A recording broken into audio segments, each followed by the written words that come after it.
थंडीचे दिवस आहेत आणि मार्केटमध्ये अशा प्रकारच्या फ्रेश तुरीच्या शेंगा भरपूर प्रमाणात येतात। अशा वेळेस तुम्ही ही भन्नाट चवीची तुरीच्या दाण्यांची आमटी एकदा नक्की ट्राय करा।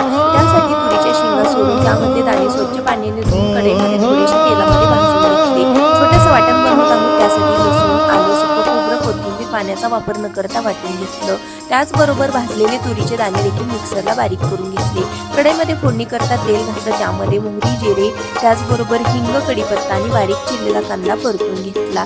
बनवून घेतलेलं वाटण, बारीक चिरलेला टोमॅटो घातला, हळद पावडर, धना पावडर, लाल मिरची पावडर घातली। ही आमटी मी लाल मिरची पावडरचा वापर करून बनवत आहे। आवडत असल्यास तुम्ही हिरवी मिरची देखील वापरू शकता। मसाले तेल सुटेपर्यंत परतून घेतले, त्यानंतर तुरीचे दाणे घातले, चवीकरता मीठ घातलं, गरम केलेलं पाणी घालून ही आमटी थोड्या वेळासाठी शिजवून घेतली। त्यानंतर चवीला भन्नाट लागणारी तुरीच्या ओल्या दाण्यांची आमटी तयार आहे। चपाती, भाकरी, भातासोबत खाऊ शकता। व्हिडिओ आवडला असेल तर प्लीज एक लाईक नक्की करा। बाय।